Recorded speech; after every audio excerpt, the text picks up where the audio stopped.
Greetings and welcome to a spoiler discussion of The Last of Us Part 2 here at Words About Games. I'm your host, Amy Kate Alexander, and I'm joined on this odyssey by the only person in my social group who's played The Last of Us Part 2, Mr. Daffy Moody, the glorious one. Hot tuner himself, making some noise with his t-shirt. How you doing, Moody? I feel like hot tuna right now. I'll be honest.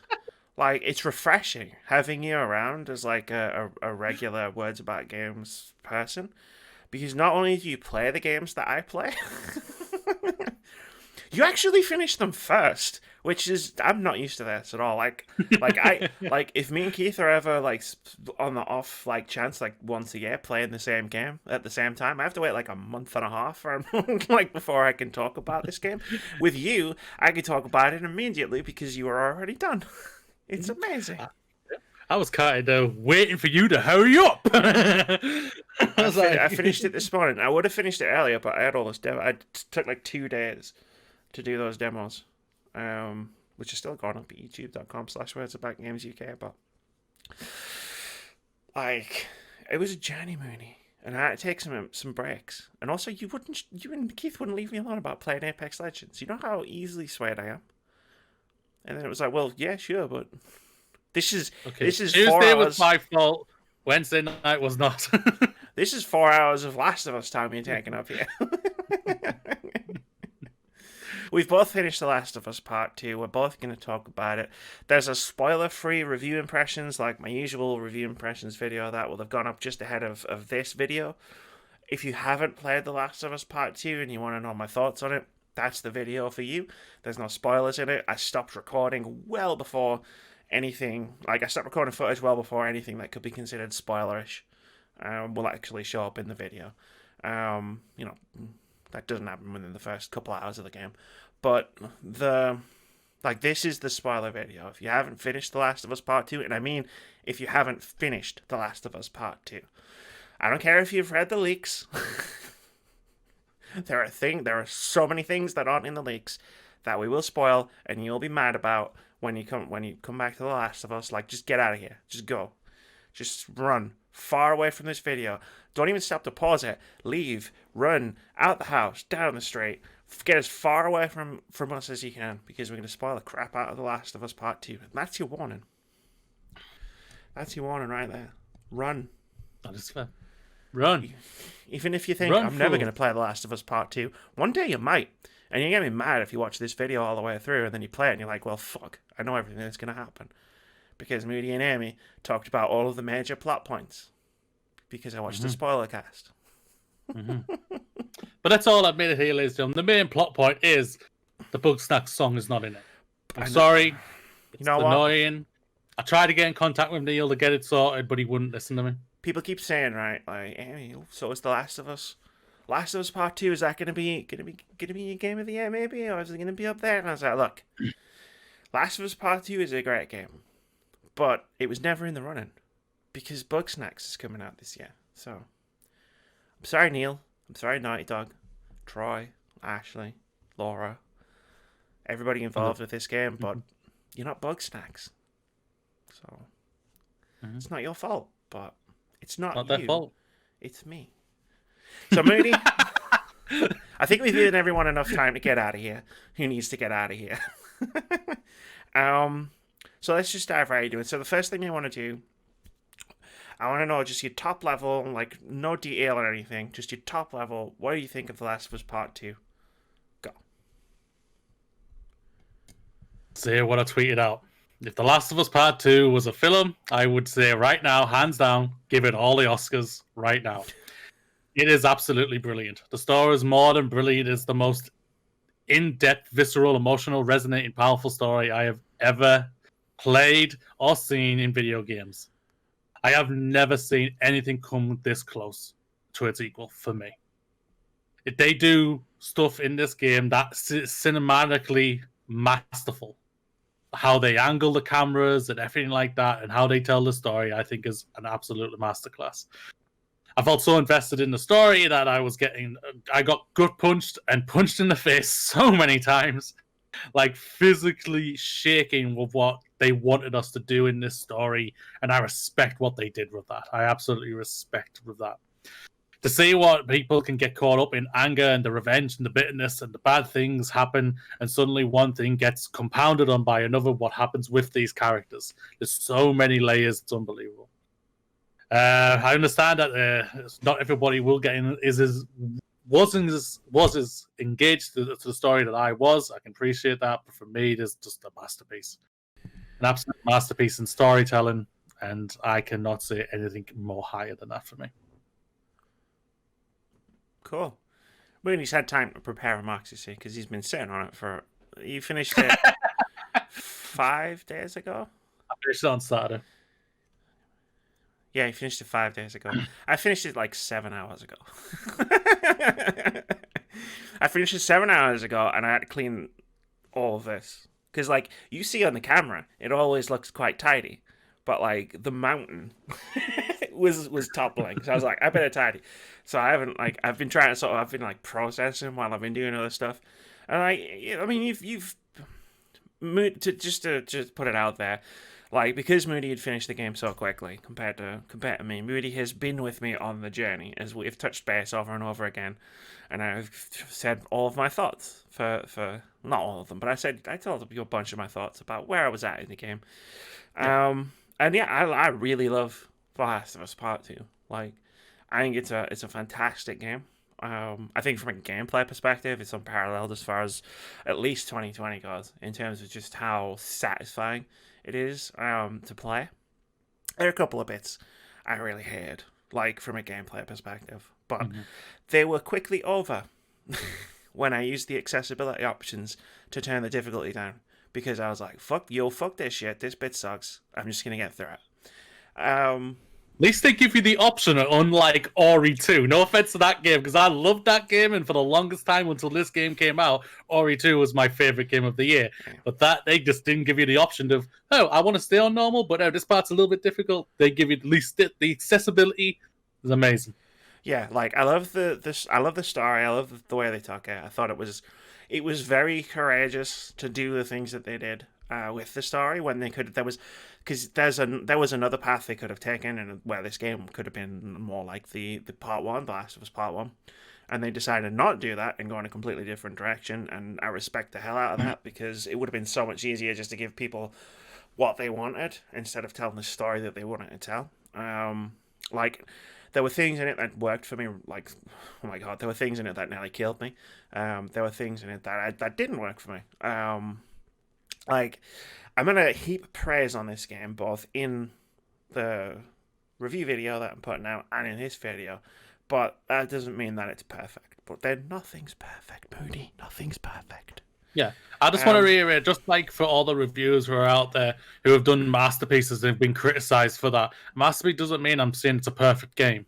It isn't a perfect game. There are parts on this game that I struggled to get through because of how emotionally it was and what they wanted me to do. And that can be a double-edged sword. Yeah. So, and it was straight up, and you know this because we talked about it privately extensively, but there were things about this game that I thought just plain sucked. Like certain things that I just did not connect with at all. But I still think it is an exceptionally good game. So let's dive in. We're going to talk about specifics of stuff now, and I'm going to throw the ball over to my colleague who beat the game a long time ago and has had a long time to sit with it. And I don't know where you want to start. Which specific part of the game do you want to dive into first? I think it's best to start with the big one. The main thing about this game that I think has divided people, and that's Joel's death.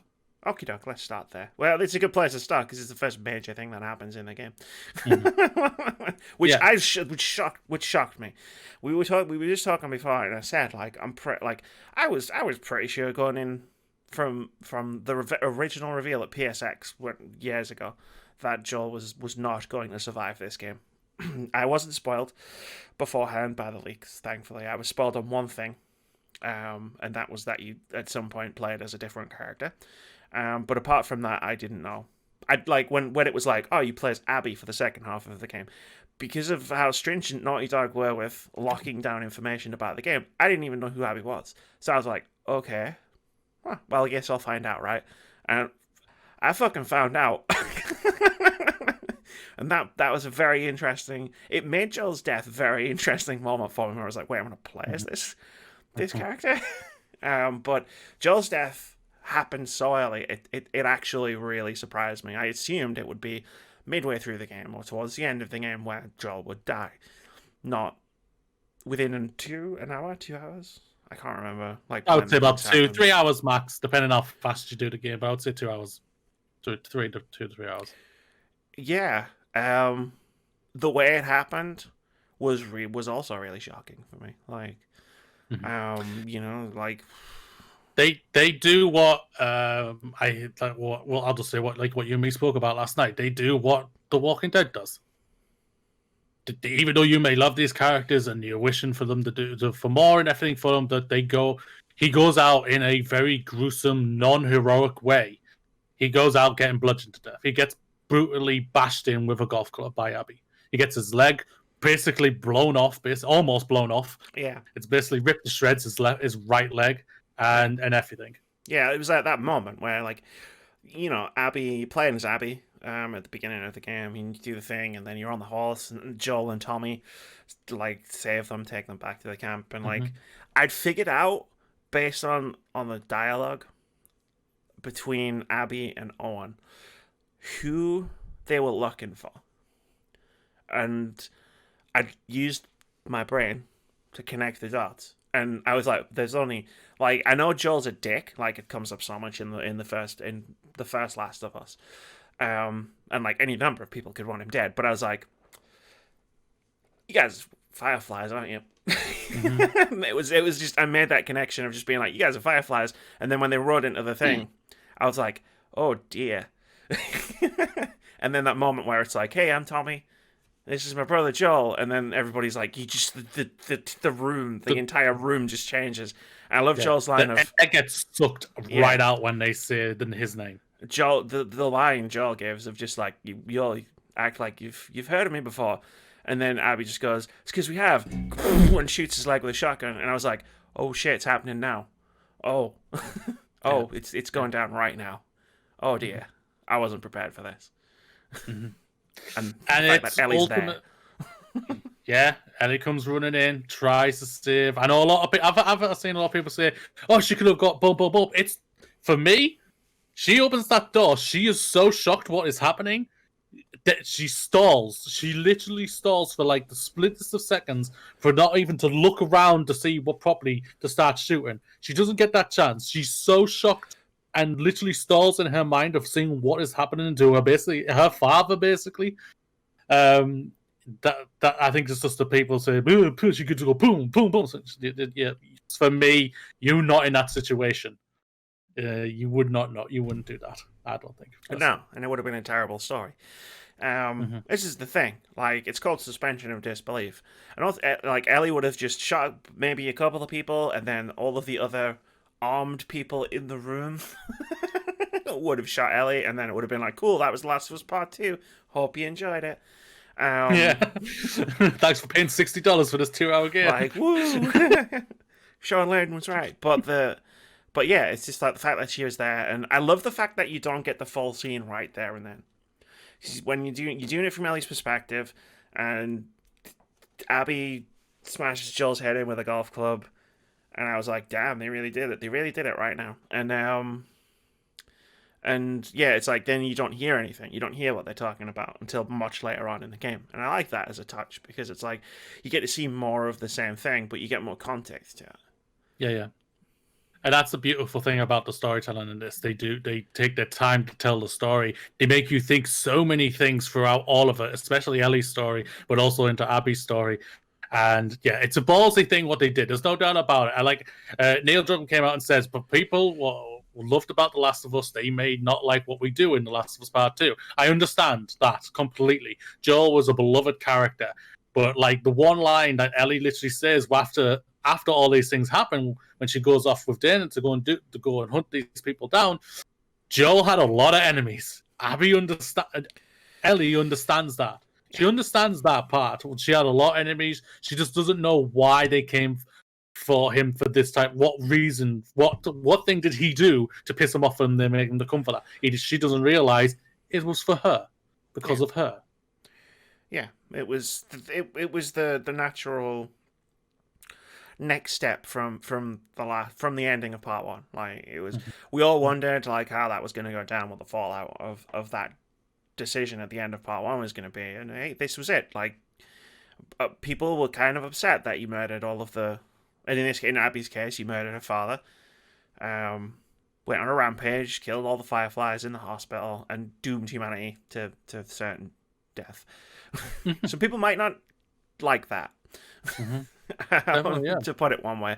Like, I really, like, just to stick with Joel's death, but like stick with what we're talking about, but just move on a little bit, and we can come back to Joel's death if you want, because it's just struck me. The one thing I really loved was the flashback with Abby, with her father, and the parallel. For starters, the parallel between Joel and Ellie and Abby and her dad. But the fact that, like, there's that dawning realization as it's going on, where it was like, hold on a minute, was this guy who was Abby's father the surgeon from the end of part one who Joel kills? Yeah. And it was like, yes, and it was like, oh. Oh no! Like, the other two, we can technically leave alone, but one person, but that guy's dead. Yeah, and it's that moment of realization where it was like, oh, it's him, it's the guy with the knife, with the scalpel. Like, shit. I didn't put. Maybe I just put two and two together a bit later, and it felt more impressive because of that. But I was like, damn, that's good. Yeah. And that's not to say I fucking hated Abby and Owen and Manny and all of the other characters for what they did, crossing like 200 miles of fucking America to torture and murder Joel in front of Ellie. I was like, fuck y'all. And he wanted that. The crew and the team wanted that. They knew that's what was going to happen because of what and everything. And I think it's masterful. It is very masterful for what they did for me. And I loved what they did. Not how Joel dies. I won't lie. I wouldn't have wanted him to die like that either. He was a great character, but he was a flawed character. If the entire game was just Joel and Ellie playing guitar and throwing snowballs at kids and playing fetch with dogs, I would have been fine with that too. But it's The Last of Us, so we've got to have we've got to have our hearts broken, and we've got to play through a tragedy. It's not called The Joy of Us. It's The Last of Us. Yeah. And everything. Terrible pun, but whatever. That was awful, but we'll just roll past it. Like, Joel's death really worked in the moment, like, and it really worked to fuel the revenge plot, at least the first half of the game, of course. It works on so many levels because of the flashbacks that we get, what we're going to talk about shortly, and everything like that. Because they are so important to Ellie. Yeah, like, there is one thing I want to bring up, and I saw a few people talking about this, and I try to avoid as much information about a game before I've put my video out, because I don't want other people's words in my video, like, even by accident. A lot of people will call it misery porn, and a lot of people will call it torture. I actually think this game isn't as bleak as part one. Like, when you actually break it down, there's some horrible, horrible stuff happens in The Last of Us Part 2. But if you break down even just the first half of the game and the things that you experience, it's like, yes, Joel gets brutally murdered. Before that, you were playing as Dina and you were playing as Ellie with Dina, where you find the weed stash, and it's like, it's really cute. It's just a really cute moment. It's like when you're exploring Seattle on day one with Dina, and you go to the synagogue, and you have that really long conversation about Dina's faith because she's Jewish. And how she likes to, what she say? Like, she likes the idea of being from a long line of survivors. Yeah. And stuff like that. That's a really cool moment. It's like there are a lot of tender moments in this game. Like, probably even more so than in The Last of Us Part 1. I know it's not Part 1, but I'm just going to keep calling it Part 1 because it's easier to differentiate the games. But well, there's a reason that, like I said, Neil Druckmann's come out and said that this is not a sequel. This is in a continuation of part 1. This is part 2 of that story. Yeah. And everything. So that's the thing I think what a lot of people need to notice about this. I don't know what else. What do you want to slide into next? I don't know. Like, there's so many different places I want want to take it and Well, I things I think want to talk the good about. one, I think, would be the good little, like the little joyous parts of day one, basically in Seattle with her and Dana. I think the world, the little open world part, I think is really well done. Just to get to, that helps you get to know Dana as the Yeah, when you character, just get to ride like what you're. around on the horse Yeah. and explore like part of downtown Seattle. One of the best touching moments is when you find the guitar and Ellie plays Aha. Aha, yeah. And it's so beautiful, and you see the connection between them just for the eyes, and these are digital eyes, ladies and gentlemen. This This is is how not the great it is. Uncanny Valley. We've left the Uncanny Valley. Yeah, they're doing it in such a great way, and you just connect with them so well. You could already have connected with Ellie, and you're rooting. The thing is, you're rooting for Ellie to get these guys. That's the thing about it. But what they do in this story is they make you not want Ellie to do this by the end. That's how it came for me. I did not want to do the things. There's a point that they hit on day 3, which we will get to, that made me go, not even day 3. It was the end of day 2 and then the end of day 3 that made me go, I don't want to do this anymore. As for Ellie, for Ellie's sake, For me, I want this to stop to save her as a character to stop her from losing her humanity that she has, and they do that in such a great way. Yeah, it's like I love Dina and Ellie's relationship, like all the way through the game. It was just very natural, and it felt very natural, and it never felt like they were trying too hard, like the writers. I mean, like to push the relationship forward. It never felt like they were trying too hard, even when they throw things in the curveball, like the curveballs in, like Dina's pregnant, but they're in the middle of Seattle currently, like hunting and being hunted at the same time. Like the scene in the underground, where Ellie's mask is broken, and you know it's like, hey, we'll share mine, and Ellie's like, do not take that fucker mask off. Look, it's fine. Like moments like that, and the smaller moments like the guitar, like the synagogue moment for me is something I'm going to think about for a long time, just because it was like the thing The Last of Us Part 2 does really well, and it does this for both Ellie and Abby, is there's a lot of quiet stretches. Like in a normal video game, action focused video game, you'll have the long action part, and then your reward might be a short cutscene, and maybe like a couple of minutes. Whereas in The Last of Us like Part 2, sometimes you'll go for like 30 to 45 to 60 minutes of action. And like trying to like do whatever you're trying to do. But then there might be like even like half an hour of just like you're just wandering, or you're just exploring, you're talking to people. Like, and I really appreciated those moments a lot. I think they were fantastic. Like the game is fantastic in its pacing and how it paces out. Like every time I started to feel like maybe an action sequence was going on too long, or maybe I was just starting to feel like we're sneaking past, or like fighting infected, or we're fighting the Seraphites or the wolves or whatever.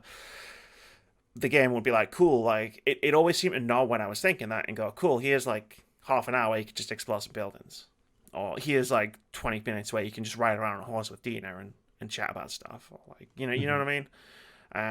It was so well paced in that regard. Just the moments of silence for the horse Shimmer. That we knew it was coming. Scared we knew it was coming. The motherfucker. I didn't. I mean, I figured the horse wasn't gonna make it, but like, they was just chatting. Dina and Ellie. Dina and Ellie were just chatting about like what they were gonna eat. And then all of a sudden, he jumped over a freaking barbed wire, which I'd done like a dozen times already in the game, and it just exploded. It exploded. Yeah. It was. I didn't have that on headphones. I had that on speakers, and it was late at night on the I think the Friday, the Saturday, and there was people out in the garden, and the explosion happened, and I was like shocked. Silence. I could hear people outside in the gardens who had been talking go, "What was that?" Because this massive fucking explosion just came out of nowhere. We're getting bombed. Yeah. Oh, that was there was very few jump scares in The Last of Us Part 2, but Jesus, they were well earned. When they happened, they were fantastic. Yeah. This day one was a slow. It was a very slow burn. Like say, you get to know Dina, who sort of raised some job. I think for you to just fall in love with this character. She's such a genuine, beautiful character who's there. She's there to help Ellie.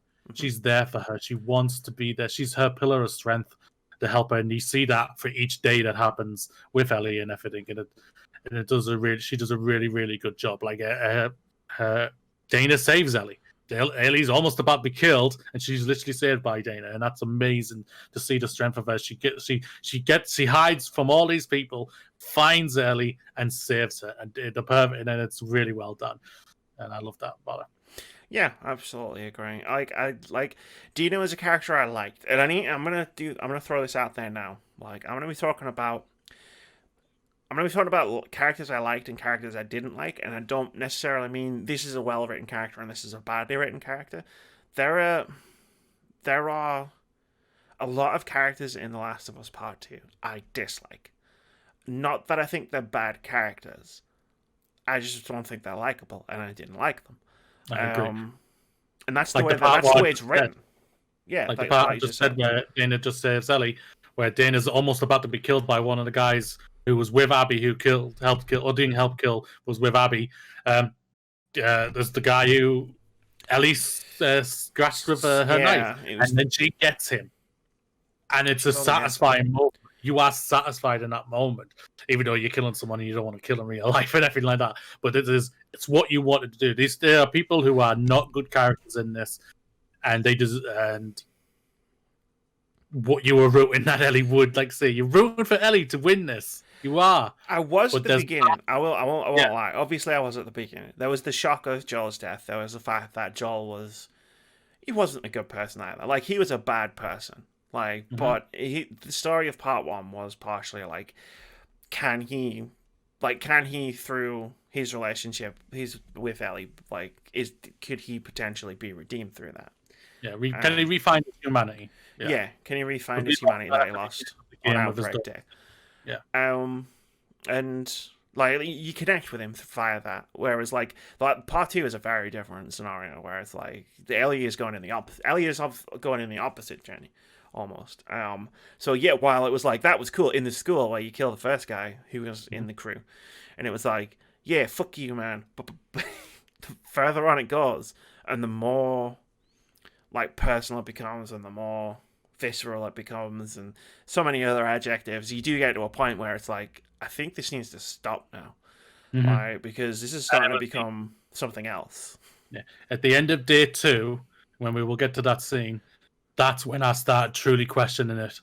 For me, I was like, okay, Ellie, I can understand, but I think you need to stop now. I think we fucked up, yeah. Like, it helps that it introduces not just Dina, but it also brings Jesse in from Jackson from the beginning of the game. Yeah. As sort of a voice of reason as well, where it's like, because both characters, Dina and Jesse, understand what Ellie's doing, and they're very supportive of Ellie, like, trying to find justice as much as justice exists in this world. But it's also a case of, like both characters, like, Jesse is just, like, at a certain point, it's just like, yo, like, no, we were going to go and find Tommy, not go and get Abby. And he realizes, and he just lets it go, and then obviously they meet up later after something really horrible happened. His line of "I'm here to help my friends who can't get out of their own way" is perfect. That is Ellie at a certain point, and it's so well done. And that is the last thing he ever says.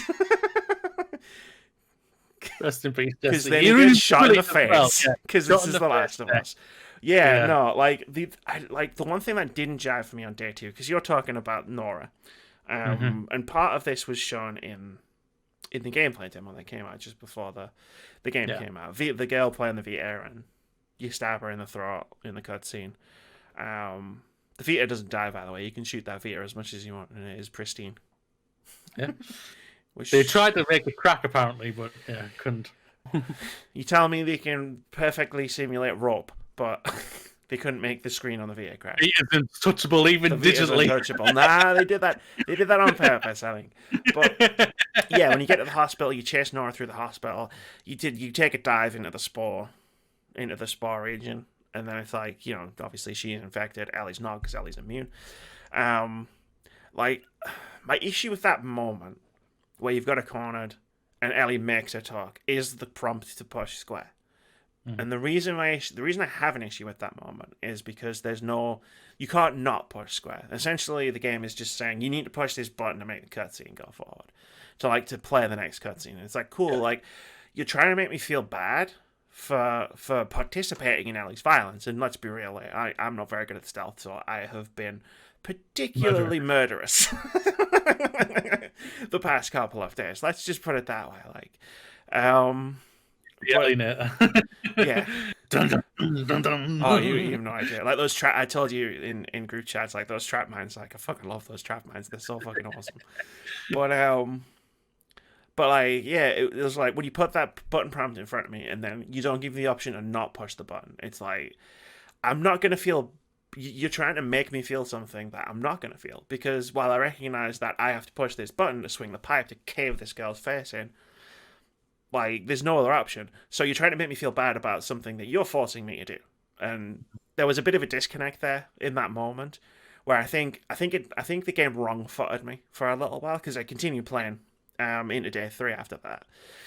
And that moment didn't sit right with me, because I was still playing the game. I was like, and I'm trying to like wrap my brain around what just happened.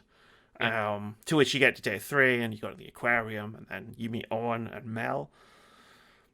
Even worse stuff goes down.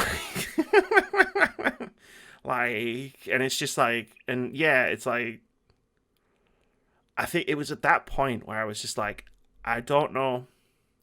I sympathize with Ellie in her motivation for what she's doing, and I get why she's got this drive to go and do the things that she's doing, but I don't know if I empathize with her anymore. Like, I don't know if I'm on her side. Yeah. Like, and bearing in mind, like, I don't know Owen and Mel for shit. Like, at this point, like, because we haven't had that switch yet. But it was that case of just like, you brought this on yourself, and and that was the moment where, for me, my bond with Ellie that had been forged in part 1, when she was just this kid who was like quite funny, making the wisecracks, you know, she's looking at porn magazines and whatnot, like, and that, the bond for me was severed at that point. Like, the bond that was built up. And I wasn't mad about it. That's storytelling. It was really good storytelling. It took me a while to get over, though. yeah, that's the thing about it. I don't mind the button prompt part. That doesn't bother me. But I was saying to myself, I don't want to do this because I am not a torturer. I am trying to stop... Ellie, I'm literally trying to stop you from losing your humanity, and that was the thing about it. The story, they chose to choose the story, and I love the story. Like I say, I've already reiterated. I think it's a masterful story. Much like part 1, like, I respect that this is Naughty Dog's story. That's why the button prompt, that's another reason why the button prompt annoys me, because it's like, just don't put it in there. I don't. For me, the thing that came over after that scene with Nora, when you see her again, Ellie seeing again, and she's broken. She's completely broken, ladies and gentlemen. She's literally just bashed in a person to get information, which she does get. But you can see this is how great Ashley Johnson is as an actress. She tells that scene so well of a character when, like, they take her top off and everything like that. You don't see anything, ladies and gentlemen. Incredible, by the way. The technology behind that, Jesus. You see the back, and she's broken. She's bruised all over. She's breaking herself to try and get this revenge. And you don't want that for her. You don't want that. You may have wanted revenge at the beginning of the game. I did. When Abby killed Joel, I was saying, "You're dead, girl. I'm coming for you," and everything like that. But by the time... That's what Ellie said, too. Yeah. By the time day 3 basically ends, I was like, I don't want to do this anymore. I want to... Ellie, go home. Go home. Have a family with Dana. Yeah. Be happy in everything. Do that, please. For God's sakes, I'm begging you to do this. And that's what that scene does for me. In that end of day 2, is that the girl who you fall in love with, who you help the work save in number 1 and everything like that, and understand at the beginning of the game why she was doing these things. For me, at the end of day 2 and especially day 3, I was like, Ellie, you're wrong here. You're going too far. you gotta stop, please, girl, stop, please, go home, and everything. That's how I was. I will say the attempt at eliciting me to feel really bad about killing the dog, Alice. He just burst into the room out of nowhere, was undercut by the fact that I had murdered at least a dozen on my way there. Um, like I didn't, ladies and gentlemen. I I didn't didn't. have a choice. Moody, I suck at stealth games. When they were like, oh, like, and they were showing the gameplay, and everybody was like going to be screaming for agony, and they were going to be calling out for their dead comrades. I was like, motherfucker, because I tried. I tried so hard to stealth through this game, and every time it failed. I think I managed to successfully stealth through like 2 sections of the entire game. Yeah, yeah. But yeah, I want to bring Jesse back into it because like he was like because they bait and switch you because the scene you see in the trailer, I think it was Yeah, E3, with Joel, where it's like, you think I'd let you do this alone, and then it's actually Jesse. Yeah, I've seen that done in trailers before. It was really smart, actually. No, it's brilliant. I think they do it in so many scenes in this game because like the gameplay that they showed that we just saw a couple of weeks ago, her running riding on a horse, Dana's not on it. It's just her by herself and everything. So you're just expecting, she meets people or companions eventually turn up or something like that type of storyline. But it isn't. They deliberately took her out because they didn't want to spoil that. Because they still kind of wanted to make you think, who dies? Is it Dana? Is it Joel? Who really knows? And everything like that. But deep down, I think that even though I did not, how he dies is horrific and everything like that, Joel was the right the person to die. He was, it was the right. It sucks. It sucks. It sucks more when you start like delving into the flashbacks, and I want to quickly before because we're at day 3 and we're gonna be talking about Jesse, and then I have a feeling we're gonna be moving on to talk about Abby. But like I want to specifically also mention the museum as being like, so there's like 2 high level emotions in both Last of Us games, right? There is like despair and like sadness, and there is like joy. There are moments of beauty in both games. For me, in this game, nothing hit me as hard as the story between Sam and Henry from Last of Us Part 1 and how that whole thing goes down. Sam is the kid that gets bit, and his brother, and it kills himself. And for me, that hit the hardest out of anything in the game. But one of my favorite scenes in Part 1 is the draft scene. I imagine that's true of most people, a lot of people who played the game. But for me, the whole museum scene with Ellie, where it's like it's a flashback to when she's still a kid, and she's still more or less innocent, like in terms of like, and she's still the kid we remember from the Part 1, and you get to explore the museum. You get to go to the dinosaurs. You get the hat, motherfucking dinosaurs. You put that hat on the dinosaurs. You put the hat on Joel. Like you go upstairs. You go on the space shuttle. You get the tape. That whole thing. It was the only time in the game I cried. Like it was just so beautiful. I loved it. I'm getting emotional thinking about it. We need to talk about it for a minute. That scene is true perfection of what you wanted to hope that was going to happen in their lives. That Joel was going to raise her into a brilliant woman to her life and everything like that. Teach her everything that he wanted to teach his original daughter, Sarah, I believe. Sarah. And it's an amazing scene. Hit the touching words of him asking, "Did I do good?" It's such a Joel thing to say. Yeah, but he says it, and how he says it, it just says, "Did I do good? Did I do good?" And I'm like, "My God, you did do good! You son of a bitch! Of course you did good!" Yeah, that's what you like, and it's like, "Oh my God, Joel!" I do love the small touch. I do love the small touch of her very first guess. Did you get me a dinosaur? Yeah, did you get me a dinosaur? Like that whole sequence was amazing to me. Like the whole thing. Like and now looking back on the game and everything that unfolds, like I missed that version of Ellie. Yeah. Like that version of Ellie was the version of Ellie I connected with, whereas the version of Ellie we get in The Last of Us Part 2 is someone who to me is just unlikable by the end of the game.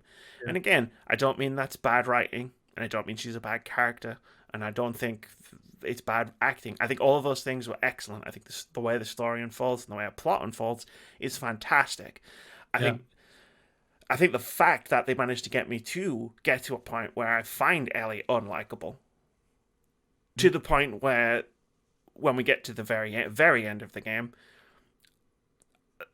I'll get to that point. We'll get to that. We'll get to that part, but like No. that is a testament to how well this story is written. The fact that I dislike Ellie, but I still love the story. Mhm. Like, and that is exceptional.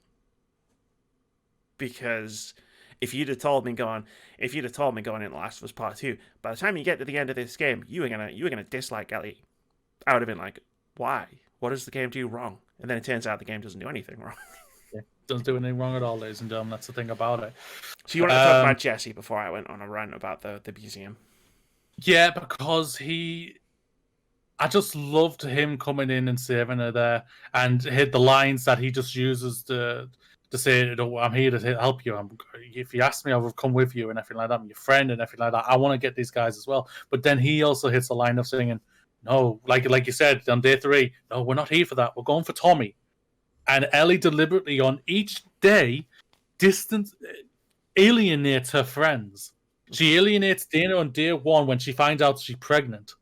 And she literally says, "And you've done this," basically, and to walk like blaming her. And it's like, it's not her fault, you know?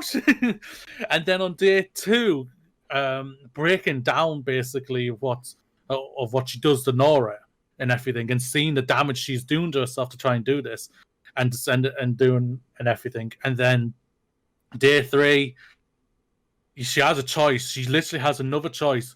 No, don't go for this. Go with Jesse to get Tommy. You go and get Tommy. And she doesn't. She chooses wrong again on every occasion throughout this game, this story. Ellie chooses wrong every time, every single occasion, and that breaks my heart to see that she chooses wrong on every occasion, and it's heartbreaking to see that because of a character. My only hope is something of what I believe hopefully will happen, or is hinting at maybe for the future if there is a sequel, or what she's going to do at the end of the game. I was going to say I've got some thoughts on that, but I want to talk about them at the end because you have to throw in the context of the other half of the game. Oh, definitely, yeah. We'll get to the end, no doubt about it, when we get to the other half and everything. But yeah, Jesse is like, he's just a genuine guy. When you first meet him right at the beginning of the game, he jokes what he said, "Wait, you kissed my girl?" And then he goes, "I'm fucking with you, dude. Calm down. Yeah. I don't care. We're done. Don't worry about that. We are friends. No problem whatsoever. Chill." I was mad when he got shot in the face. Like it was nothing. Because I think it's more important because of the line he delivers at the end. No, here to help and get out their own damn way. Like it wouldn't have happened if she'd listened to him the first time. More than likely. Yeah. I guess that's it for Ellie. So I guess the best thing is for now. Yeah. So obviously then Tommy they run in, Jesse's killed, and then literally Ellie's like this, hands up here. Joe did what he did to save me. I'm the one you want and everything like that. Abby's there. Beautiful cinematography here because they hide something at that point. They do. There's the scene where you go to the theater and I was like, "Oh, hold on," because I never saw this. I never saw this. Oh shit! It's very significant. If people don't realize how significant that is, I'm sorry. I can't help you there, ladies and gentlemen, because that's how significant it is. She does say that, like, say, we let you live, and you threw it away. In a lot of ways, like Abby saves Ellie because she left her to live. She came for Ellie or Tommy. She came for Joel. So it's the only person they came for and everything like that. Love it or hate it, whatever. But that's the thing what I think is very intriguing about it. And then we go and obviously we switch from Ellie to Abby going back to day 1. Yeah. Well, that's the thing. It was like, well, hold on, like, whoa, and then Abby delivers the line, "But you killed my friends. Like, you literally killed everybody." And then, we go back. We get the flashback with Abby. We get the zebra scene with her dad. We find out who her dad is. We find out everything about her, like everything that I'd already assumed. She was a Firefly. She was at the hospital, and then you find out her dad was the doctor. Like I assumed Joel had killed her father, in his rampage through the hospital. But like when it clicked, it was like, oh, he's the surgeon who is a prominent character in the ending of part one. I was like, oh, okay, like yeah, all right, that's fucked up. Then you get it there, and then it goes Seattle Day One, and again, I didn't know like what was going to happen. Like apart from the fact that I knew I was going to be controlling a different character at some point called Abby, I was like, and then it went to Day One, and I was like, oh, because when you see it, you realize we're going to go through this again from an entirely different perspective, and I was like, that's really cool. Mm-hmm. However, and really can attest to this because we jumped on Apex just as I was getting to the point where I switched to Abby. I was saying to Moody, like, there is no fucking way. Like, I am going to get to a point where I have any sympathy or connection for Abby. And you know what? I sent you a message after I was finished the game this morning, and I held my hands up and said, you know what? They got me. They fucking got me. I thought the same when I first switched over to her. I had no idea about the spoilers or anything like that. I'm lucky to say that I did not know a single bit of spoiler. So when the switch happened, I went, wait, what? What's going on? Why have we gone back to day one? What, we're here now? Oh my god, why are you doing this? And I'll admit, I'll say, I don't want to be here. Neil, why are you doing this to me? And everything like that. But I went along with it and everything like that. And then you just see the world. Like, these people are being thought of savages who come out just to get revenge and everything.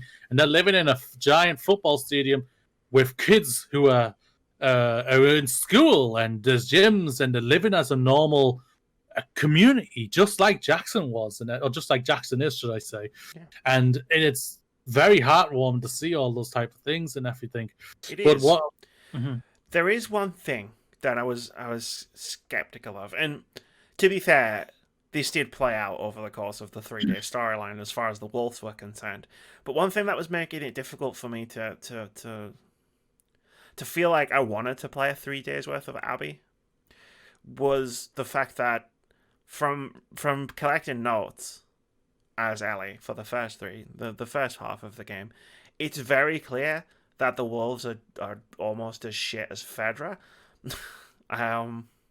Like in terms of how they treat people. So when it was like when the game was showing me, like, I don't think I took the scene in where everybody's just, because I'm sure like the wolves as a collective are shit, but I'm sure there's a lot of people in there who aren't shit. In fact, I know there are because I met some of them. But I don't think it was sinking in for me because I had all that going around in my head. I had the fact that I was playing as Abby going in my head, and it's like the last time I saw you, you smashed Joel's head in with a golf club, and then you shot Jesse in the face. What the fuck? Why am I doing this? Yeah. Because that's the thing, I think we'll just go back to the 3 days with Ellie. You see all of Abby's friends, apart from one. We don't see Manny. Manny's with Abby in this part. Like I say, she's there to find Abby. Abby has no idea, or throughout all 3 days, until the third day basically, that Ellie is here, that there are people here trying to hunt them down. She has no idea, and I love that about that. And because she goes through another story for herself, because she's had nothing but she's going through the story that what Ellie's going through right now for her 3 days. Abby had nothing but hate and rage, and after completing that rage, her thing that she wanted to do, nothing changed, ladies and gentlemen. She was still broken. She's still having nightmares about her father constantly, and that, I think that's so well done, and about that character. That's just shown for us, and just like what we're saying to Ellie at the end of basically day 2 and day 3. This is not going to work out well. Revenge is not you've gone too far. You need to stop. You're going to be broken. Yeah, and that's what and now we're living now with Abby because she's a broken character. We're living the aftermath. Yes, yeah. She's living the aftermath, and because of what she's done and got her friends to basically do, her friendships, a lot of the friendships are pretty fractured, especially her one with Owen. Her love interest, her true love interest, basically. She grew up with him, fell in love with him before Joel killing her father and everything. Yeah. And when Joel killed her father, she forgot about everything else, basically distanced everybody else, and asked her friends to come and do this with them, and they're like Dana and Jesse. Yes, we want to help you. And there are some who we both agree they are dick characters, and like we don't mind if you die. Like, Yeah, the guy who really quits at the beginning.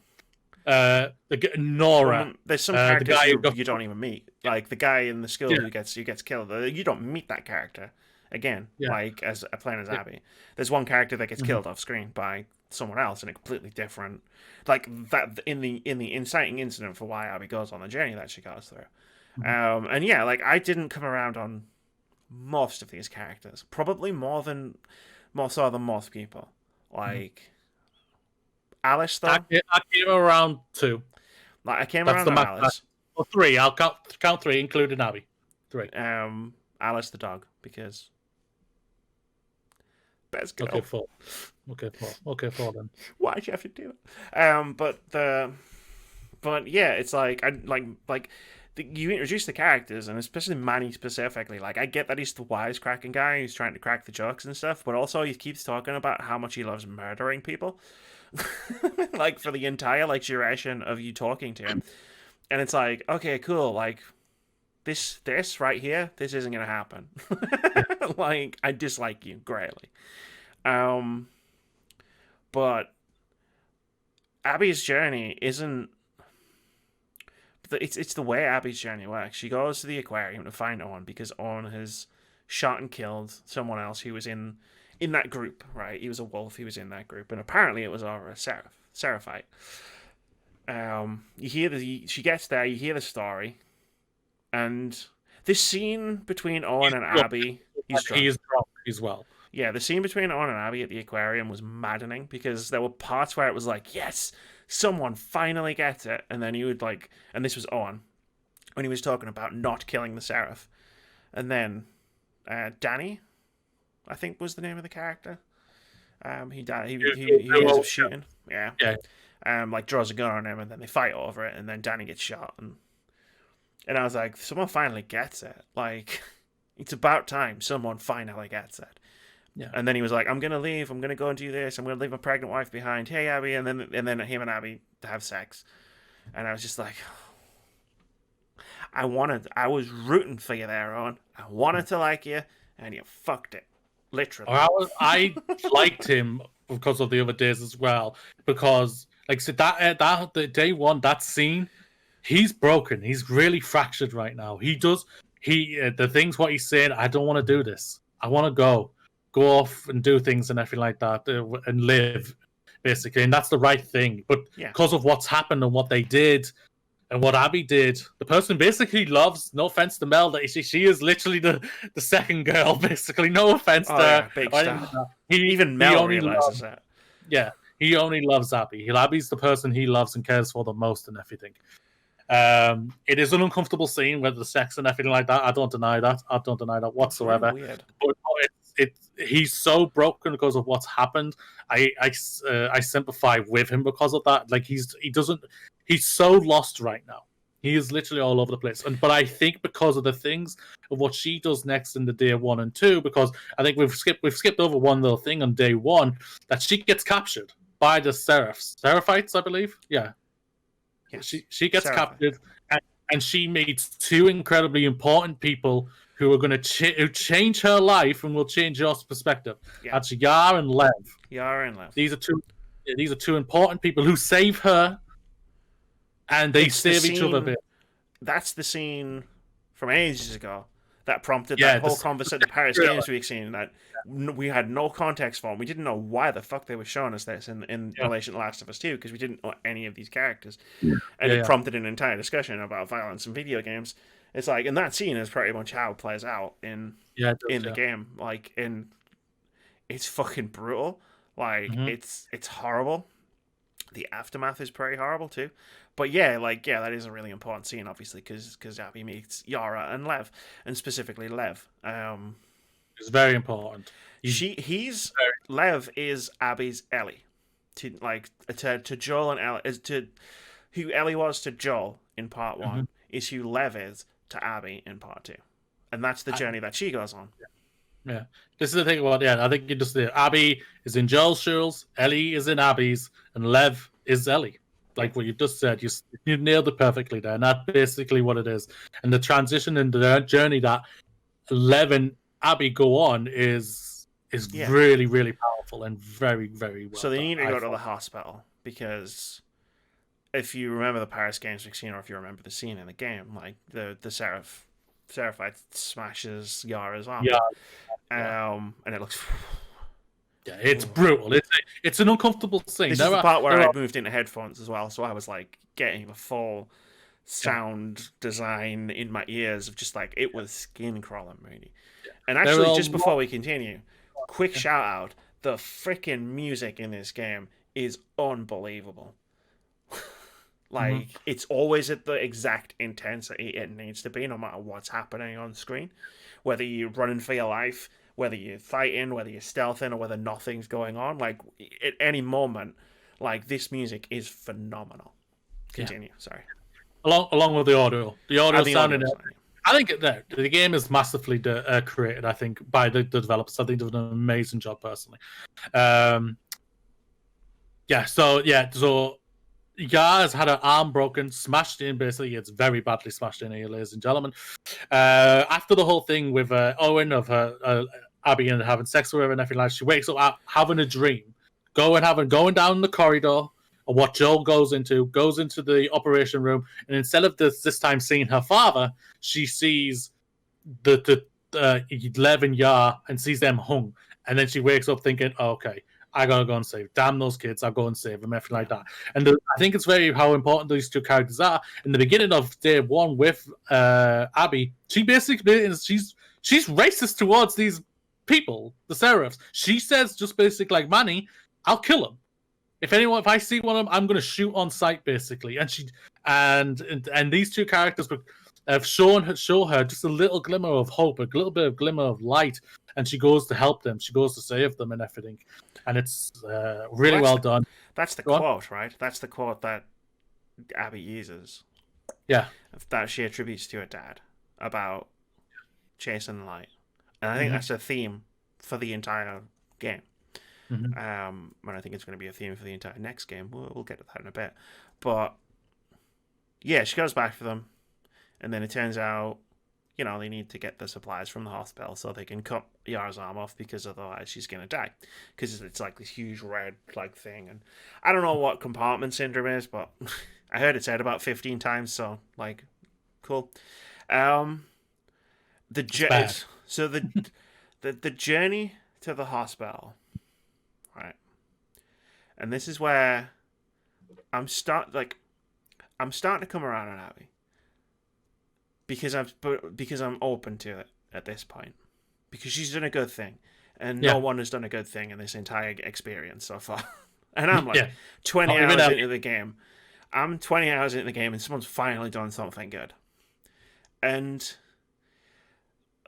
this is the part where you really get to see Abby's got a fear of heights, and it's a really, really well done thing. Like if you stand at the edge of a ledge as Abby, and just stand there and look over the edge, like point the camera over the edge at any moment in the game while you're controlling her, like she'll start freaking out. You can hear the character start like breathing heavily, start freaking out. The camera will start distorting.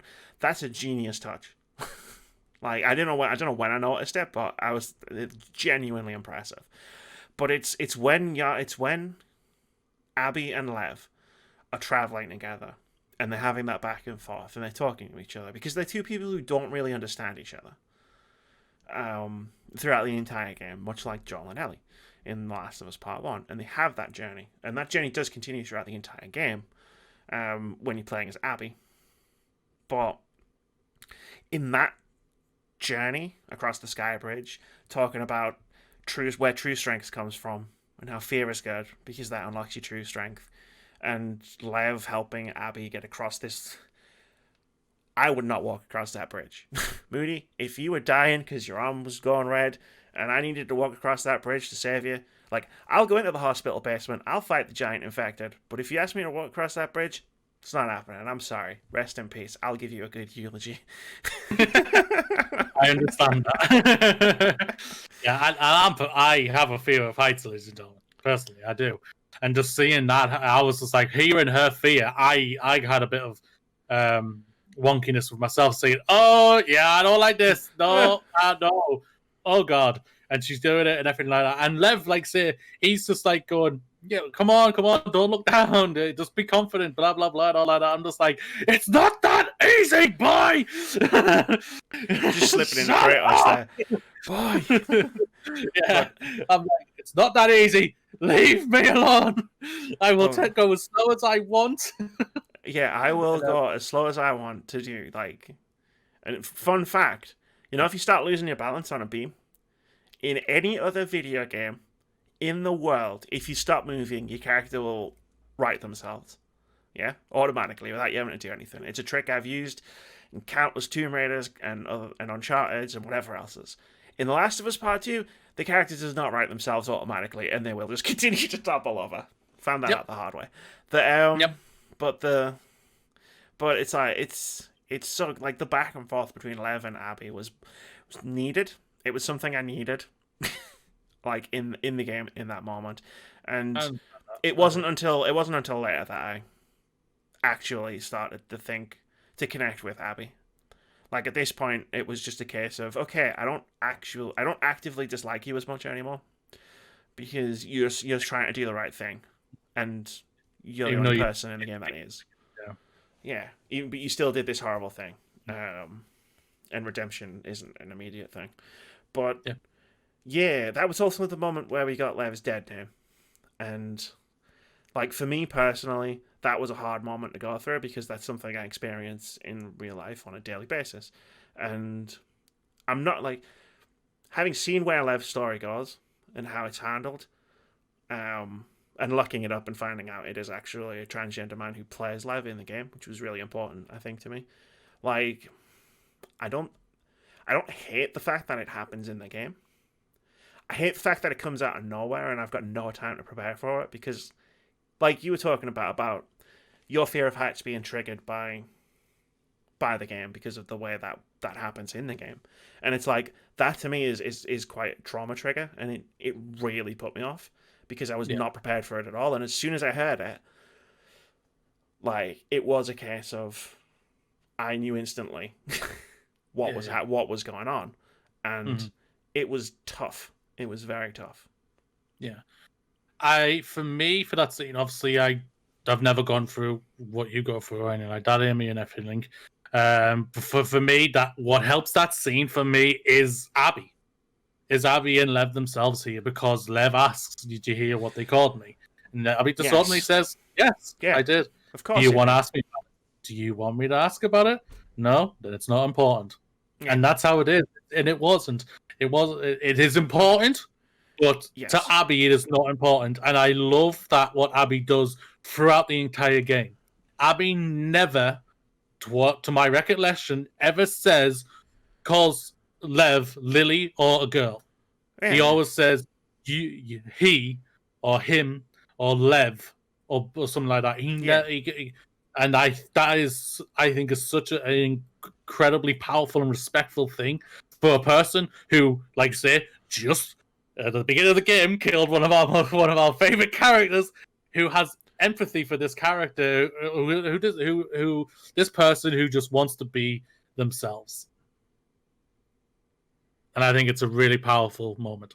Yeah, for me personally, that was one of the scenes. There's many more further in the 2 and especially 3 that made me go. There's more to you, Abby, than meets the eye. I don't like what you did at all, but there is more. And thankfully, they knock it out of the park, which we will get to shortly. Was the big turning point for me, but we'll get to that because first I have to talk about the hospital. I have nothing particularly revelatory to say about the hospital, except the boss fight. I hated it. I hated it with every fiber of my being. Like, it's a pet peeve. You put me against a boss, fine. Okay, video games have boss fights. You know what? I'm playing Bloodborne, and there's boss fights in that game, and I love them. You die a lot in that. You die a lot in that game, but you put me up in The Last of Us Part 2 against this boss. It's like one of only like 2 bosses in the entire game. And it's a one-hit kill scenario. Like, this thing grabs you, you die. And I was like, this is The Last of Us. This isn't Dark Souls. Like, and I don't need to be approaching it like Dark Souls. And then the little fucking dude snaps off. And then I'm trying to avoid the guy who can grab me and freaking rip my head off.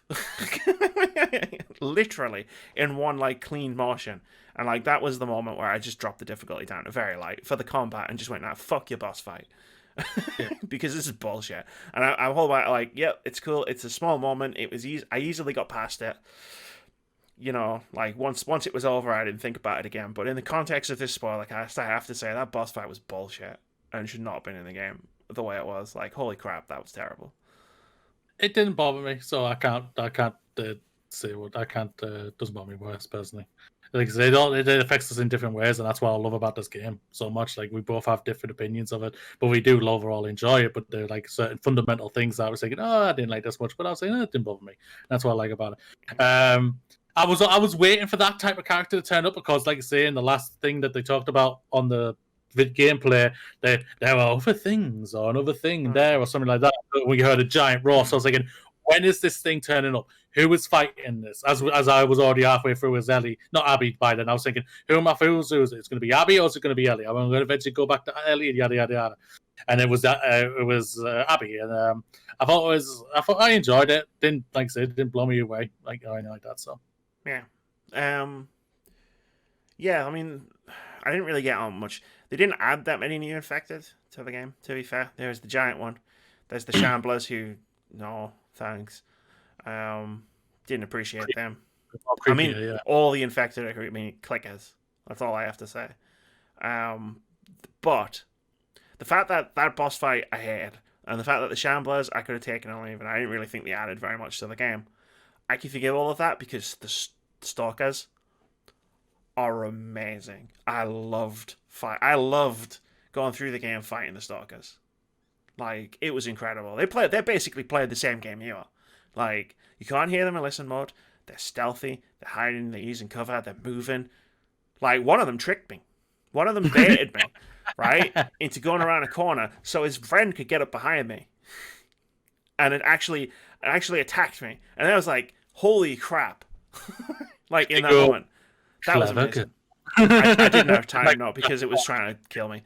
But I dodged it. I just managed to dodge it at the last second because I saw him coming. But I was like, oh my god. Like, the first time you meet them, when you don't really know what's going on, and then I was wandering through and I saw one, and I saw something move, and then I was like, huh, hold on, let me get my bow out. And I got my bow out. And then I saw it just like peek around the corner and then peek back, and I was like, 1, creeped out, obviously. But 2, I was like, oh, it's like that. It's like, and then I hit the thing and I was like, I can't hear these guys. Oh, this is awesome. This is so awesome. But, sorry, when we were talking about infected, I wanted to just throw that in there. No. I think the thing is, the infected in this game are basically like the zombies in The Walking Dead. They are a threat, but they're not important to this game whatsoever, at all. It's the humans. It's the human element. Those are the most dangerous thing. Yes, they are an element, and they can be a pain in the ass, and they can be dangerous. And there are parts of you have to be very worried and very careful to going through, unless you do an Amy and get hit, just blast through like a Terminator, and everything like that. But no, yeah, I think it's massively done. So basically, she's got the supplies. She heads back. Yara's healed. She does get her arm cut off and everything like that, but she is on the mend and everything. But there's these good little story dynamics again. She's had another nightmare with her father and everything, going through the corridor again. Wakes up, confronted by Mel. Mel knows. You can see she knows that you've slept, that Owen have slept together. She can tell. I don't know if I could have told you that after it happens, based on the interactions between Owen and Mel in Ellie's day 3. I could have told you that she knew about that. Yeah. But, and like Mel says, you're not coming with us. Owen's invited me to come with, and I'm going to go with him. But you're not coming with us and everything To like Santa that. Barbara.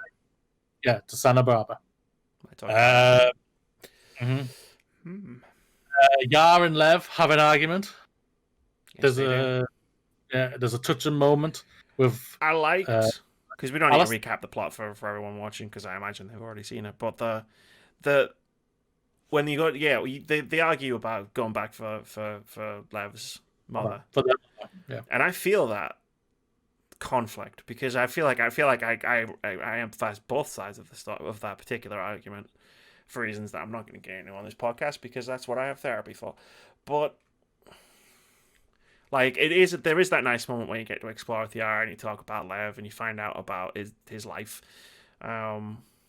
like leading up to that moment, and then you find a little shock, dude, and you get to throw the thing around. And I spent 25 minutes just go fetch the toy dog. The thing it was heartbreaking because I know what's about to happen, and I can't stop it. Yeah. That's the thing about it. What always makes for me Abby the best character in this show, in this game, should I say, is that you know what she has no idea. She only starts hearing and finding out that something else is going on here because she goes with Yar to try and save Lev because Lev goes off to head to the Seraphites Island to try and get her mother. And that's when you bump into Manny, because I'd remembered about this and I was wondering how it was what was going to happen because when you're playing as Ellie on day 3, you hear about the sniper, like there's a sniper, and I was like, well, this is going to play into it somehow because there's no way they're just going to leave that hanging. And sure enough, Tommy's the sniper and Tommy's trying to kill you, and that's how when you finally get close enough, that's how Manny goes. That's how Manny goes. I did not care about that at all. Yeah. That was fine. But he was just a dick. And then you get to Tommy. Tommy finally tries to kill Abby. Yara saves Abby. That's how Tommy's bleeding in the back when you see him in the cutscene in day 3. Mysteriously, I noticed the blood, but I was like, I didn't question it. Put two and two together, but it was like that's when Abby figures out what's happening. Well, no, I don't even think she figures out. I think she knows who that is because she knows who that is, but because she's doing other things and she's got another thing on her mind, which is Lev to save him. Well, she makes the choice. She makes the choice, but she makes the correct choice. Like where we've talked about all the other characters making bad choices. And in that moment, I feel like Abby has a choice to maybe deal with this or to go and get Lev, and she makes the correct choice. As brutal as it is, and as bad as the consequences are. It is, to her in general, yes. She makes the choice to go and get Lev. There's a fantastic line on the Seraphite Island, which when she was like the Space Needle, I was like, whoa, shit, this is an island now? Holy fuck. But it's that fantastic line of like when Lev shouts at her like, your people just killed such and such, and Abby just turns around and goes, you're my people.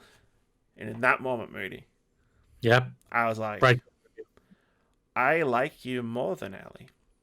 Yeah. I do. Like, I don't know how that happened, but because I think all people, especially for at least us adults, even if we don't have kids, we want to protect kids in any way we can. In any way. We did that was one of the beautiful things that what Telltale's The Walking Dead did with Lee and Clem. You wanted to protect Lee and Clem, right?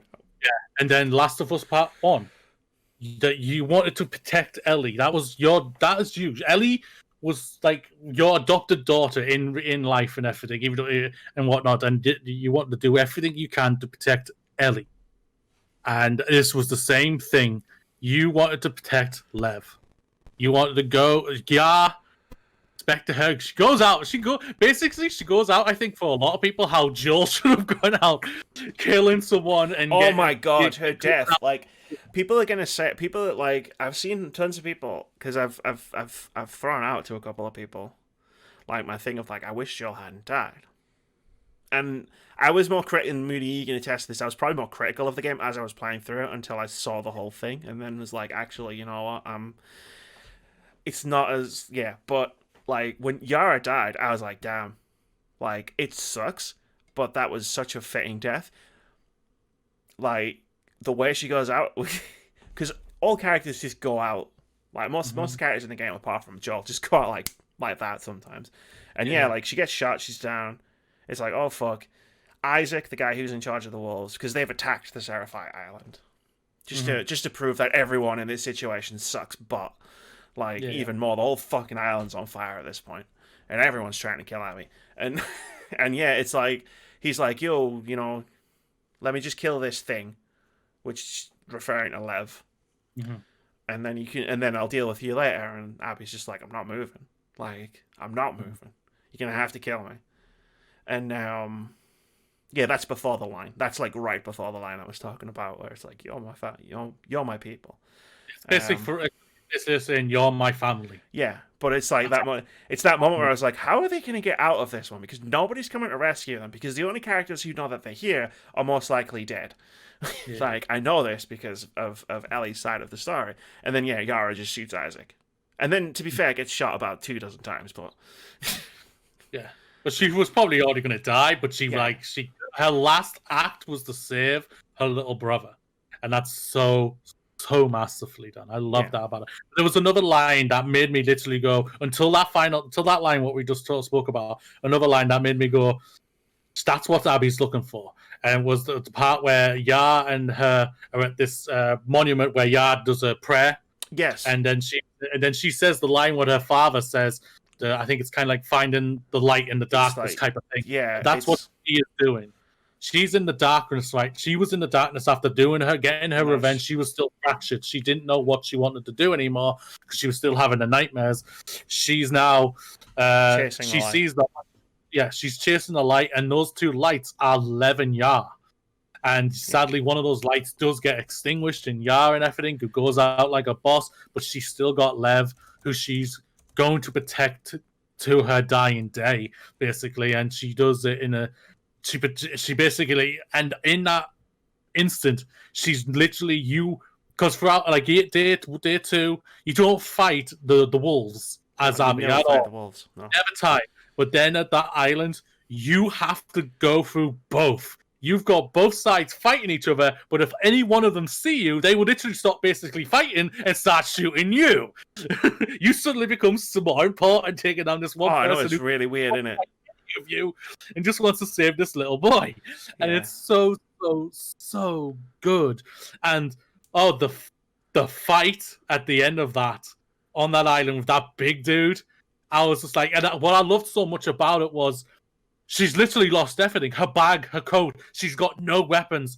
She is literally defenseless. She grabs this knife, charges in again to do the thing that we would do if we were parents, and that's protect the child. Respect the child, even if it's not the child. Parents. She's jumping in. And she charges in, and it is horrific and it's gruesome how this man died. Oh god, I didn't watch. Like I was very thankful there wasn't one last QuickTime event, because like literally when Abby reaches out and grabs the guy's hole in his face, I looked away. And if there was another QuickTime event, I would have died. But I was like, I can't watch this. And that's the thing. What's so great? There's so many suspenseful moments in this thing, and the thing is now we've hit it. Abby's like, I've got you. I've saved you. Go back to Owen. Let's repair this boat. Go get out of here. Run away. Live our lives. And it doesn't really go that well because we already know what's happened at the aquarium because we did the thing at the aquarium already. Finds out. Lev finds the map, which was shown that was left behind when Ellie was there. And then we're at the theater, but Lev's with her. And that was the thing you were alluding to that I realized when we climbed in and snuck around. I was like, wait, Lev's in the room. So like when you finish day 3 as Ellie, and she's got Tommy at gunpoint, Jesse's dead, Ellie's got her hands in the air. but at no point during that scene did you see another person. But it's like just to the side of Ellie of Abby is Lev with a bow and arrow, and I was like, oh shit. Like, what? How is this going to resolve itself?